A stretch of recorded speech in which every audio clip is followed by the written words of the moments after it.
Bu saat kim? Ilgay. Ilgay ha? Естіп отырсыз ғой айтсаңызшы өзіңіз. Ылғай.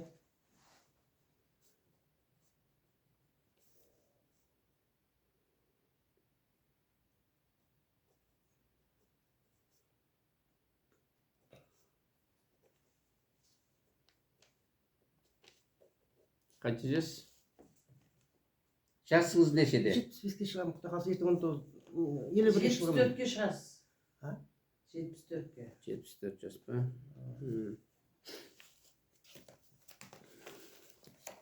Тағы бір жерде 74-те шешем бар үйдің қасында. Екеуін пұлдау керек болып отыр. Kızılordu'dan geldiniz o. Kalasının özünden mi? Жоқ.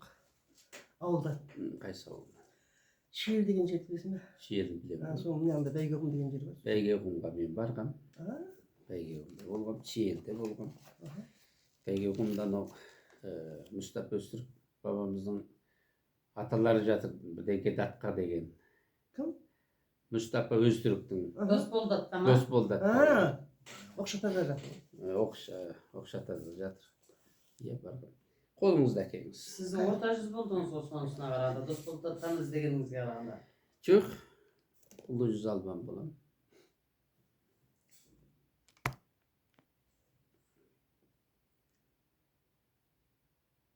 Тіліңіз шығарыш.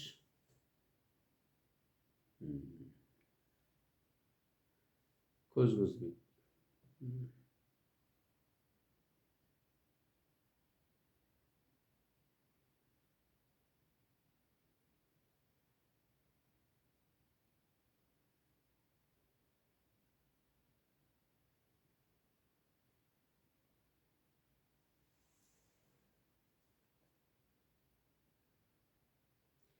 Жүрек соғу көретінде араз өзгеріс бар екен. Жүрегіңіз, кеудеңіз шанши ма? Онша шашылмайды, бірақ енді Қысылып кеудеңіз қысылып, ентігу сондай демігу жағдай бар ма? Жүрек соғу ретімінде біраз өзгерістер болып отыр да. Апамның.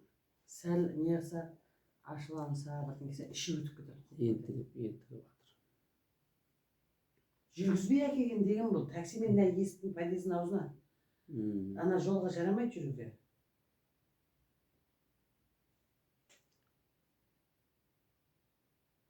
Мына подъездің аузынан түстік. Гепатитпен ауырып едіңіз? Сары ауру, гепатит. Жоқ. Жоқ, а? Ойбай, жоқ. Туберкулез. Жоқ, жаным. Денім саулығым мықты, осы қуық менен белде. Айтпаңыз.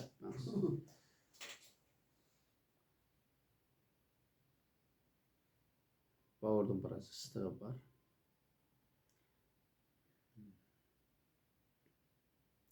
Өйткені адамда сусыздану көп та. Сол жақ қабырғаңыздың асты шанши ма? Оң жақ қабырғаңыздың асты шанши ма?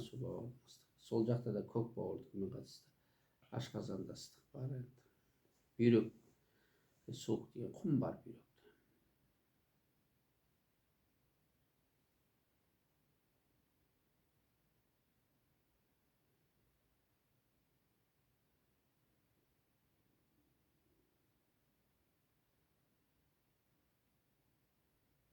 Бүкіл қол аяқтың бәрі ісініп тұра ма таңертең орнынан тұрғанда? Аяқта да ісік бола ма? Иә.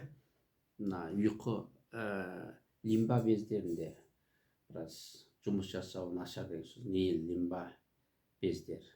Осылар нашарлаған кезде мына қол аяқтардың бәрінде ісік пайда бола бастайды.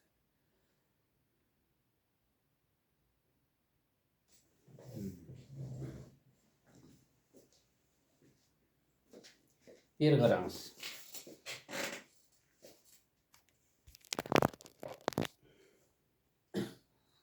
Қолыма қараңыз. Жоғары.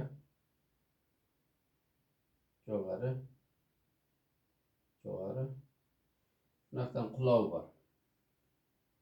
Зақымдалғасыз.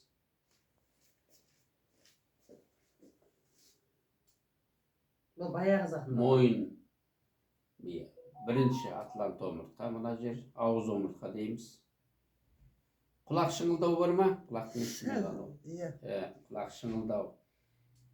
Давлениесі бар ма? Давление. Арасында. Ұйқысыздық бола ма? Анда-санда. Birinci Atlanta umurtqa. Yaşıkılsa tayu.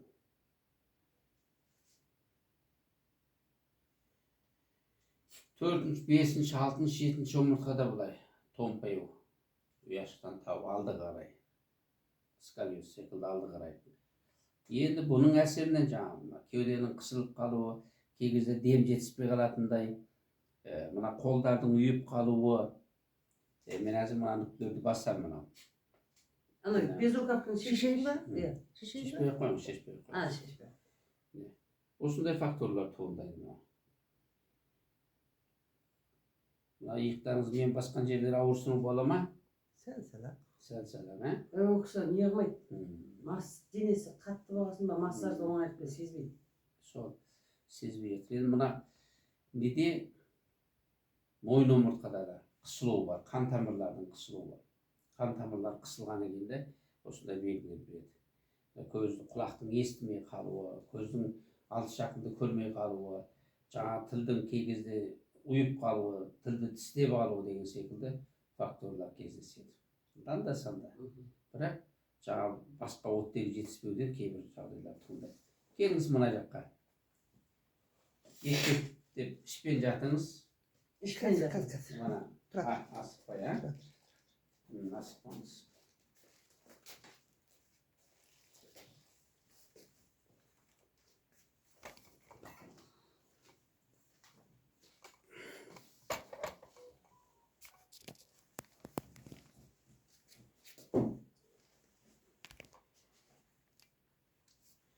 Аяғыңыз созып жатыңыз.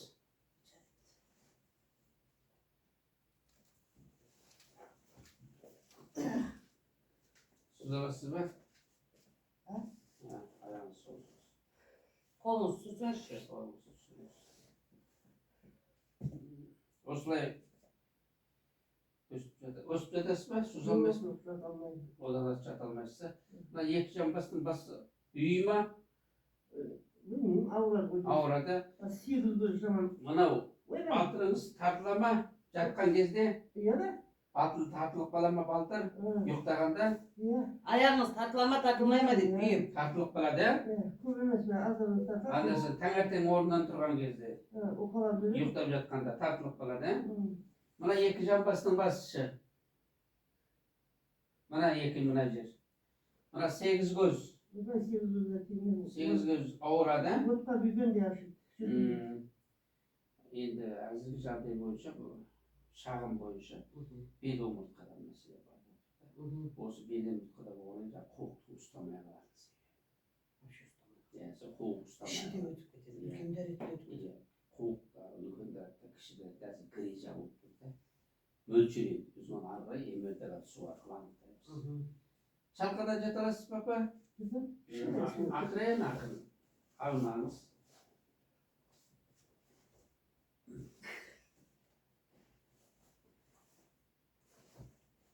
Ақырын.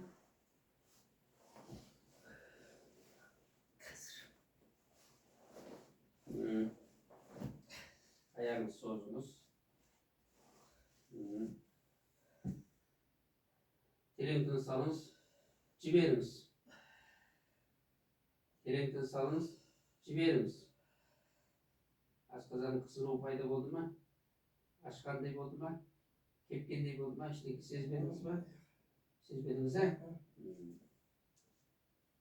Терең тыныс алыңыз. Басыңыз. Жіберіңіз. Терең тыныс алыңыз. Жіберіңіз.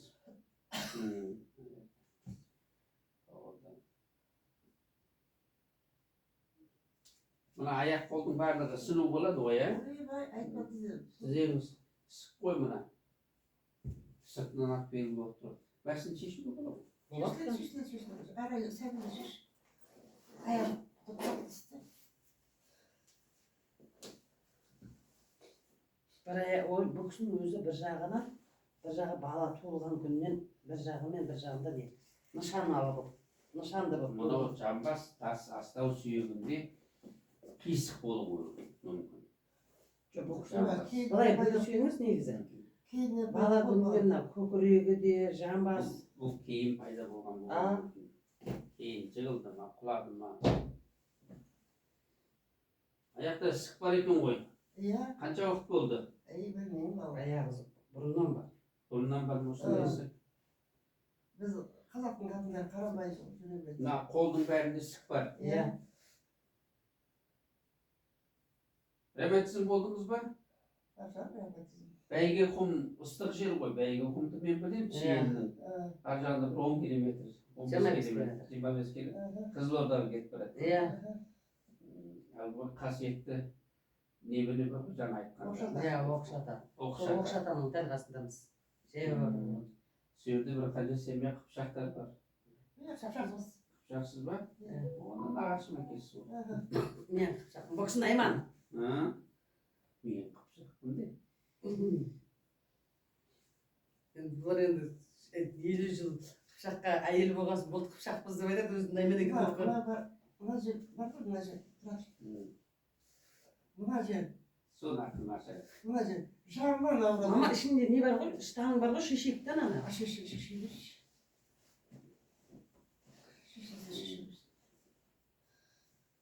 Дұрыстап көрсін. Міне мынаның сенің көздеріндегі бүкіл ісік. Иә. Мына жерлерде Осы тізем мен белім нелер бар. емделсе жүріс ауырмаса дейді, аттай шауып кетемін дейді. Бұлай ауырсынып жүргеніңізге қанша уақыт болды? 3 жылдан асты. 3 жылдан асып кетті. Одан бері емделмедіңіз ба? Ой, Мына ішіңіз былай кеуіп тұра ма? Иә. Бастайын кеуіп тұра ма? Емделіп жатыр бұл. Мен апармаған жері жоқ. Апарып жатыр. Былтыр ғана қыстың күні келмеді. Былтыр қыста келмедіңіз, иә?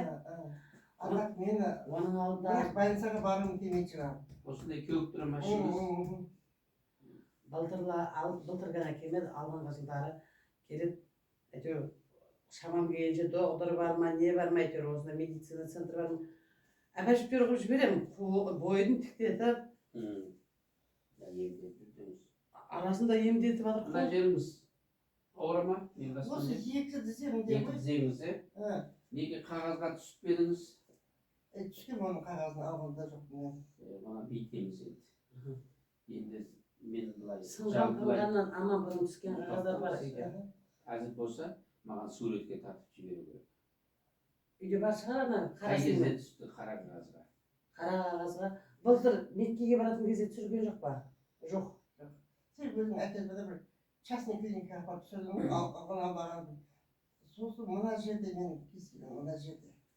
Ол апаңна бел омыртқада қысып тұрғаннан кейін үлкен кіші дәретті ұстаймай қаласыз. Екіншісі мына мида іштің өтуі. Мида гипофиз деген без болады.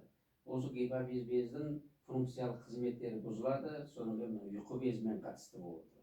Ұйқы безімен гипофиз бездің функциялық қызметі бұзылған кезде еш тоқтамай қалады. Бір факторы. Енді екінші факторы, мына бел омыртқада 4-ші, 5-ші, 54-55 дейміз, X1.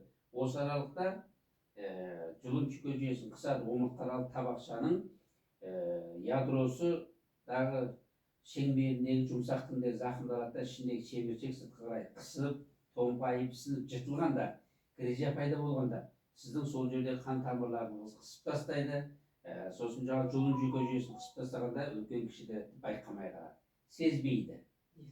Сезбейсіз, шығып кеткенін білмейсіз.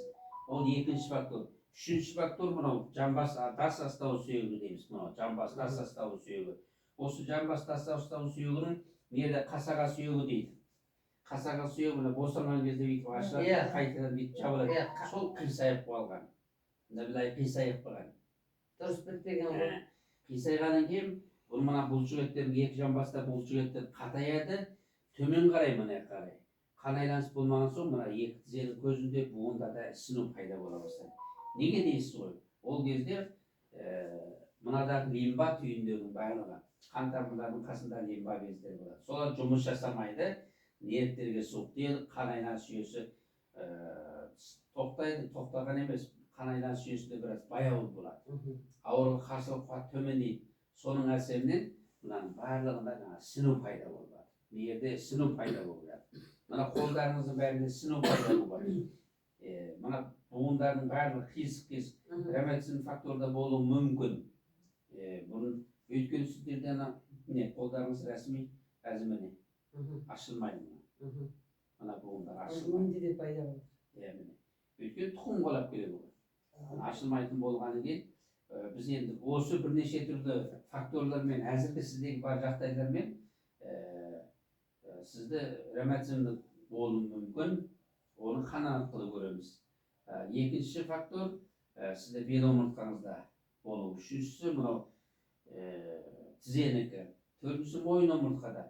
Енді бесінші фактор жаңағы неврологиялық жақтан айтқан кезде мына мидағы гипофиз безінің функциялық қызметі мен ұйқы безінің эндокриндік жақтан айтқан кезде функциялық қызметі біраз бұзылып жатыр деген сөз. Содан кейін жаңағы ішіңіз тоқтамайтын, үлкен дәреттен кіші дәреттен ұстай алмай қаласыз. Сигнал бармай тұр да, нерв сигнал болады, сол ұстамай қалады. Сол ше бір әдемі отырар. Төреттің бәрі естінбейді, ұстамайды. Уақыт кетіп қалады. Сосын сіз сияқты бір неге бардым. Сол кісінің айтқан сөзін мен құлағыма кіріп, 8 көз жамбастың үстіне шығып кеткен деймі. Ауыр жұмыс істеп, көп істедім, содан болуы мүмкін де. Соны түсіріп көру керек та МРТ-ға. МРТ-ға түсіру керек. Содан кейін барып ол жерде қандай өзгеріс барлығын ары қарай мен толықтап айтып беремін. Мұнда МРТ-ға түсіру керек. Көп мама Қай жерге барсаңыз да сол жерге барып түсіруіңіз болады. Сосын мына екі тізенің көзін МРТ-ға түсірмей-ақ қойыңыз. Бұл екі тізенің көзін рентгенге түсіре салса болды. Екі МРТ болса біраз ауыр келеді. Ауыр келгенде біз осы кемпірді аяғына тұрғызып, анау көреміз. Келіндерге салмақ салмасын. Сол бізді ойлайтынымыз сол ғой. Өзімен өзі болып жүріп тұрып жүрсе болды ғой. Мына сондықтан апа мына тұрасыз ба? Отыра аласыз ба? Отырамын. Енді сол кезде ауырсынып бола ма? Қалып кете ма? Мына жерде ғой, мына жерде. Сол түсіріп көрейік аспапқа. Аспапқа түсірмесек бірден сізге неғанға келмейді ғой. Аспапқа көргеннен кейін ары қарай диагнозыңызды қоямыз, қалай ем-шара жасаймыз. Аттай қылып беріңіз, шамыз деп. Алдын алып емдеп көрейік енді. Аттай болады деп айта алмаймын. Медицина ғой. Аттай қолдан кетіп қалды ғой, бірақ енді. Десе де мына ісіктерді қайтаруға, мына ісіктерді қайтаруға болады. Енді сол барысында мына үлкен дәрет пен кіші дәреттен ұстамай қалып, ана белде омыртқада 8 көз бен 4-ші, 5-ші омыртқа, ол 1-ші омыртқадан төмен қарай болуы керек. Мен әзір енді мөлшермен айтып жатырмын. Сізге мен грижа болдыңыз деп айта алмаймын. Мен аспапты көрмедім, бірақ мөлшермен айтып отырмын. Сонда 8 көр, X1, 4, 5, 1, 2, 3, 4, 5 сола патология сақталып жатқан болуы. Сосын жаңағы қысқан кейін жұлын жүйке жүйесін қысып тастаған соң сіз жаңағы не қыла алмай қаласыз. Үлкен кіші дәретті білмей қаласыз. Көп бола ма ондай жағдай? Сәл бірден кейін ашыланса, нерв істеткенде. нерв істетсе, бітті. Мына мида тепе-тез. Ана іші су болып айдап кетеді. Шешіп үлгере алмай қалады. Кеше самолетке кетіп нормальный бақ келді. Туалетке шығасың десем, жоқ шықпай, бәрі нормально деді. Барып отырғанда бір өлмет өткен жоқ. Мен туалетке барам деп тұра жүр. Не? Бұнда әрбір беріп барып келеді ғой мысалы. Памперс киіп алсын. Жоқ, үйде памперс киіп қоямыз. Онда ештеңе жоқ. Ондай жағдайлар көп болған бізде. Енді оның факторлар бір-біріне ұқсамайды. Жас шамасы ұқсамайды. 30 неше жастағыларда, 37-39 жастағы әйел адамдарда көп кездескен жағдай. Ана жұлын жүйке жүйесін қысып тастаған кейін. Енді әзірге біз объекттік және субъекттік тексеру бойынша сіздегі диагнозыңыз осылай. Мен әзір бірнеше түрлі факторын көрсеттім ғой. Осы арқылы біз енді екінші кезекте объекттік түрде нақтылы аспап арқылы көреміз. Онда сіз мына бел омыртқаңызды МРТ-ға түсіресіз. Сосын мына тізеңізді рентгенге түсіресіз. Сосын бір қан анализі тапсыру керек. Мен әзір жазып бұрында мен түскенімде шығар. 4-ші мен 5-ші омыртқаның ортасынан ақ шеміршек бар ғой. Сол жиілген деп айтқан. Мен соны айтып жатырмын ғой әзір. Соны айтып жатырмын. Айтып жатырмын, иә. Соны көрейін. Qanchalik dеңгейде болды. О жерде жаңағы омыртқалар табақшаның сыртқы шеңбері бета жыртылып, сол жерден орталықтағы шеміршек ағып шығып, қай жағын басты? Орталықты басып тастады ма? Орталық жұлын жүйке жүйесін қысты ма? Жоқ, шеткері жұлын жүйке жүйесін қысты ма? Соның барлығын көруім керек болып тұр ғой. Мен әзір сізге бір нәрсе көрсетейін. Міне апа. Мына омыртқа. Міне осы, мына табақша, омыртқа аралық табақша деген осы. Осының мына шеңбері жыртылып, мына ортадағы ақ шеміршек ағып шығады. Не ортаға, не екі жағына. Осындай жағдай болып отыр. Қысып тастап отыр да, сіздің 5 омыртқаңызда да болуы мүмкін. Енді мен сізге 5-еуінде де кризе бар деп айтпаймын, бірақ бір өзіңізде болған екен, енді қайталай түсіп көру керек. Түскен кезде арғы диагностикасын арғы тұрақтастырамыз. Сонда бүгін бір күн Теміртаға түсесіз. Я қазір түсемін. Қазір апарып түсеміз болады. Қай жерде болса да бола береді. Мына жерде жақын жерде бар ма? Жақын жерде мына мен немен жазып беремін. Сұңқарға барып көресіз. Қай жерде бар? Неге жазсаңыз, Темірте деп жазсаңыз. Шығады қазір менде қалың Темірте қағаздар бар. Соған Жоқ, осы төңіректе жоқ па деген оны Ақкенттің ішінде. жоқ, Ақкенттің ішінде. Болды онда. Менде телефон нөмірлері бар. Соларды қайсы жақын бұл адресіне қарап отырып. Ашына бар. Ашына бар жерде Қалқыманда тұр. Соған звондап көріңіз. Әзір звондап алдына жазыласыз ол. Бірден барасаң ол жаз. Қаскелеңге барсаң бос тұр. Біз енді Қаскелең жақта тұрамын ғой мен. Қаскелеңге өшіретсіз бірден кіре салып түсіресіз ма? Иә. Маған звондап көрсін. Звондап көріңіз. Мынау жақын екен да. Мен бұл осы кісінің жұмысқа алып шықтым ғой. Ертең жұмысқа шығып кетемін, бүгін демалыс.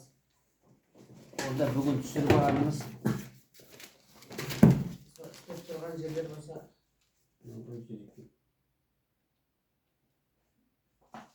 Әшімімнің 20 мына жерде. Қалқаманда. Онда Қалқаман болса, сол Қалқаманға. Мына тұр ғой Әшімованың бойында мына жерде тұр. Онда мына қоңырау шалып көріңіз.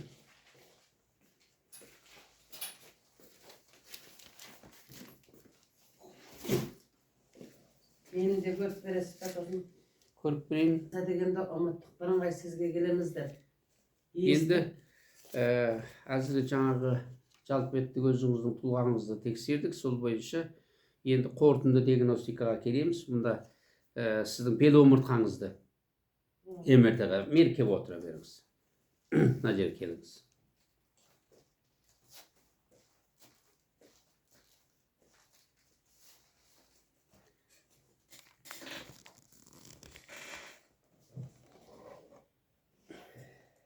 Енді жаңағы диагностика бойынша енді қорытынды диагностикаға келеміз.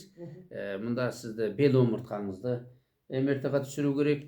Сосын тізенің көзін рентгенге түсіріңіздер. X-ray деп қояды. Сосын мен енді қан анализға жазып берейін. Жалпы анализ. Сосын биохимиялық талдаулардың ішінен бауыр қызметін көреміз. Сосын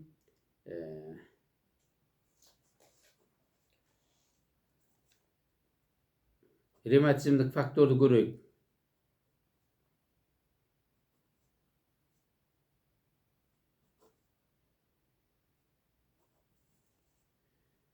Осыларды көруіміз керек.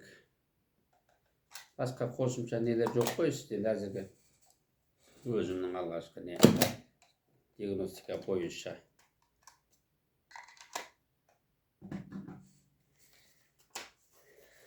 Осы факторлар енді бізге керек. Өйткені осы анализдерді көрмесек арғай біз не қыла алмаймыз. Бүгін хабарласып көріңіздер, арғай көреміз. Көреміз апа енді. Ақын емдеу барысында қандай өзгерістер болады, қандай алдын алу шараларын қолданамыз, олардың барлығын істейміз. Двойной доза салмасаңыз әсер етпейді. Тамағыңыз қалай тамақ? Тамақ алсын жақсы, жей береді. Тамақ ішіңіз жақсы? Жақсы, бәрін жей береді. Барлығын жей бересіз. Таңдамай. Ұйқы қалай? Енді анда-санда бір енді үй болғасын, бір нервничтігімге ұйықтамай қалмасам, а так ұйықтаймын жақсы. Дәрет үлкен кішілер кей кезде ұстамай қалады. Кей кезде ұстамай қалса. Ашуланған кезде. Иә. Кіші дәрет постоянно ұстамайды. Енді вообще. Мгм. Енді сәл осы күздігін Ташкентке барып емделіп келдім. Мгм. Ой, мен айтып отырмын ғой, сондай барып жатырмын. Я алдын алып ем шарасын істемесе болмайды ғой. Жатып қалады ғой. Иә. Барып жатырмын жаңағы. Не жатқан жоқ. Иә, сол осы факторларды көрейік. 8 мартқа праздникке. Праздникке демалды. Әйелдер күніне. Біздің не бойынша алдымен осылардың бәрін анықтатып келеміз. Енді алыстан келдіңіз, Қызылорда, Шиелден кепсіз енді. Бәйгеқомнан кепсіз. Емшара қабылдайық, сосын аралықта түсіріп, осы мен берген факторлардың бәрін анықтап келу керек. Сәлеметсіз бе? Жоқ,